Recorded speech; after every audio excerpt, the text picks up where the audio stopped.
Shalom Obracha, nous poursuivons avec la deuxième Mishnah du 5e Pérec. La Mishnah va nous expliquer cette fameuse fête Simchat Bet HaShoev. Bemotzai Yom Tov Arishon Shel Chag, à la sortie du premier jour de fête de Sukkot, Yardou la Ezrat Nashim. Les Kohanim et les Lévim descendaient vers la Ezrat Nashim, l'enceinte, la Ezrat Nashim des femmes. Parce qu'au Bet HaMikdash, le Kodesh HaKodashim se trouvait à l'ouest, le Bet HaMikdash était l'entrée est vers l'ouest, et à l'entrée donc du Echal, du côté est, dans la cour, il y avait le Mizbeach.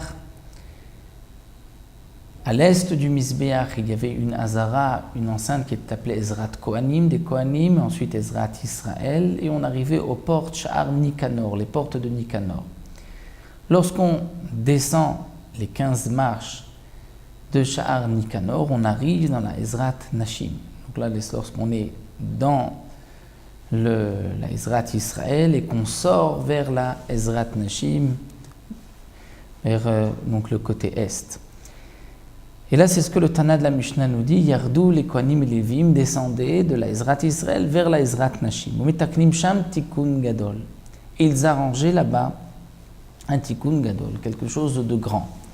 De grand, parce que, comme nous allons le voir, ceci permettait de limiter les fautes, les averot.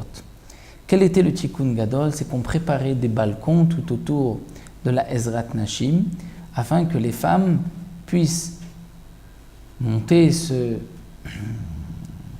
regarder des balcons la Simchat Bet HaShoev qui se trouvait en bas dans la Ezrat Nashim. Et donc les femmes contemplaient les danses et les chants d'en haut, mais ne se mélangeaient pas avec les hommes qui restaient en bas. Et donc, il n'y avait pas de légèreté à ce moment-là, à ces moments de simcha entre les hommes et les femmes. C'est le tikkun gadol, comme dit le Rambam, non pas dans la construction que c'était grand, mais dans ce que cette construction, ce que ces balcons apportaient au Bet HaMikdash, c'est-à-dire on éloignait les gens de la faute. Au Menorot Shel Zahav Ayusham, dans la Ezrat Nashim, il y avait comme des chandeliers en or qui étaient donc très hauts, haut de 50 amot, mais de 25 mètres, comme dit la Gemara. Verba Sefalim Shel Zahav Erashem, il y avait 4 récipients en or en haut de ces menorot, de ces chandeliers. Verba Sulamot Lekol Echad Ve'echad, et 4 Sulamot échelles pour donc une échelle pour chaque récipient. Ve'arba'a yiladim epichekeuna, et 4 enfants, 4 jeunes Kohanim. Ubidehem kadim shel shemen, ils avaient dans leurs mains des cruches d'huile. Shel mea ve'esrim log, contenait 120 logim. Donc le log, c'est à peu près un demi-litre en fonction des avis, des opinions. Donc il y avait 120 logim. Shem matilim kol safel vesafel.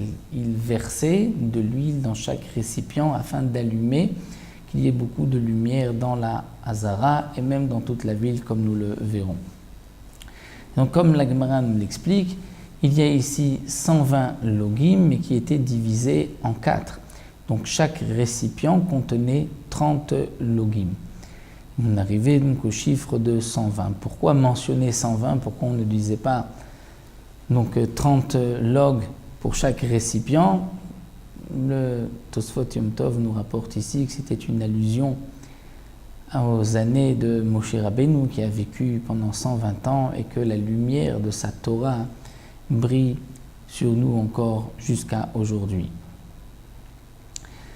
Donc ici, la Mishnah nous a dit que d'abord, dans la Ezrat Nashim, on préparait une estrade, un balcon pour les femmes, et on préparait de la lumière. Il y avait donc 4 chandeliers, 4 menorot à 4 endroits de la Ezrat Nashim, et dans chaque chandelier, il y avait 4 récipients qui contenaient 30 logim d'huile. Pour les mèches, ça nous le verrons, Bezrat Hashem, dans la Mishnah Gimel.